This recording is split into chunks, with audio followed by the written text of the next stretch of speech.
চাচা তরমুজ লাল হবে তো? হ্যাঁ বাবা, লাল হবে।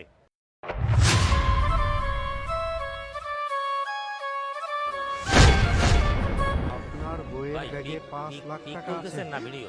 তার মানে পরীর ব্যাগে 5 লাখ টাকা? ঠিক আছে, কি হলো, তরমুজ নেবে না? হ্যাঁ পরী, তরমুজ তো কিনবই, কিন্তু হয়েছে কি আমি মনে হয় ভুলে ওই যে কসমেটিক্সের দোকানে আমার মানি ব্যাগটা রেখে আসছি। তুমি যাও না, একটু গিয়ে নিয়ে আসো। ও তুমি যে কি করো না। আচ্ছা ঠিক আছে, আমি আসছি।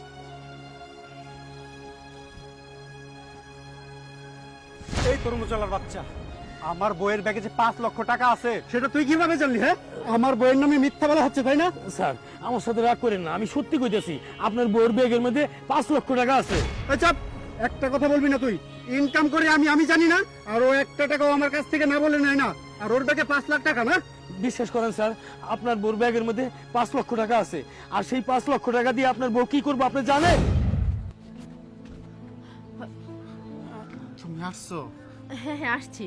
শোনো না, আমি তো এখন টাকা আনতে পারিনি, আমাদের সমস্ত টাকা তো ব্যাংকে থাকে। তুমি এক কাজ করো, বিকেলে এসো, আমি ব্যাংক থেকে 5 লক্ষ টাকা তুলে তোমাকে এনে বিকেল বেলায় দিয়ে যাবো। পরি, তোমার উপরে কিন্তু আমার সর্বশেষ ভরসা, প্লিজ আমাকে একটু দেখো।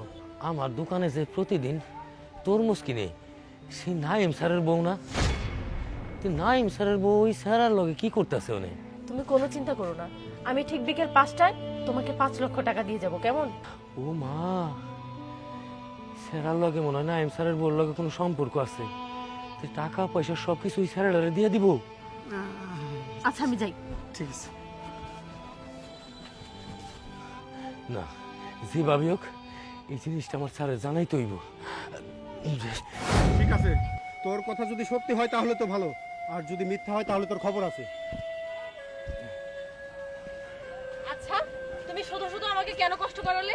আমি তো গিয়ে দেখি কসমেটিক্সের দোকানে তোমার কোনো মানি ব্যাগই নেই। পরি, আসলে হয়েছে কি, তুমি যাওয়ার পরে দেখি যে মানি ব্যাগটা আমার পকেটেই ছিল।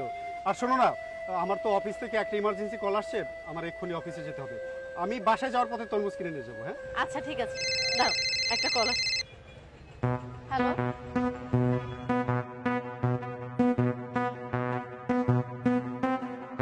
হ্যাঁ হ্যাঁ আমি এক্ষুনি আসছি।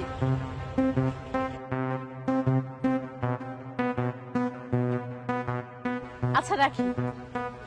শোনো না, আমার এক বান্ধবী কল দিয়েছে, বলতেছে ওর সাথে দেখা করতে।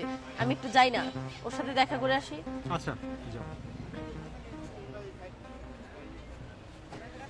কথাটা তুই মনে রাখিস।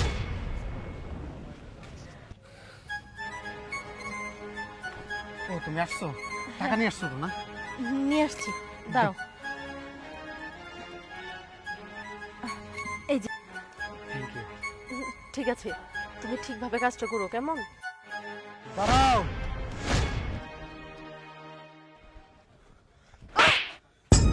তোমার এত বড় সাহস হলো কি করে? তুমি আমার কষ্টের টাকা এনে তুমি তোমার বয়ফ্রেন্ডের হাতে তুলে দিচ্ছ। আরে আমার চেয়ে যদি তোমার বয়ফ্রেন্ডের মূল্য তোমার কাছে বেশি হয়ে যেত, তাহলে তুমি তোমার বয়ফ্রেন্ডের কাছে চলে যেতে।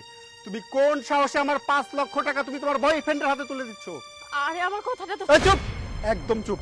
আমি নিজের চোখে যেটা দেখেছি সেটাকে তুমি অবিশ্বাস করতে বলছো? আসলে ভাই, আপনি যেটা ভাবতেছেন সেটা আসলে কিছুই না। এই তুই চুপ কর, আমি তোর মুখ থেকে একটা কথা শুনতে চাচ্ছি না। তুই কিভাবে পারলি? তুই একটা ছেলে হয়ে আরেকটা ছেলের জীবন নষ্ট করতে, তার সংসার নষ্ট করতে?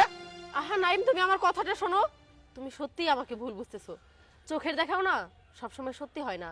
ও কোনো পরপুরুষ নয়, ও আমার আপন চাচাতো ভাই। আর এই টাকাগুলো আমি তোমাকে না বলে এনে সত্যি অনেক বড় অন্যায় করেছি, কিন্তু বিশ্বাস করো আমার কিছুই করার ছিল না। তুমি তো জানো আমি পরিবারের অমতে তোমাকে বিয়ে করেছি। আমার পরিবার থেকে তোমাকে এখনো কেউ দেখেইনি। আর তাছাড়া আমার মা এদিকে খুব অসুস্থ, ধরতে পারো মৃত্যুশয্যায়।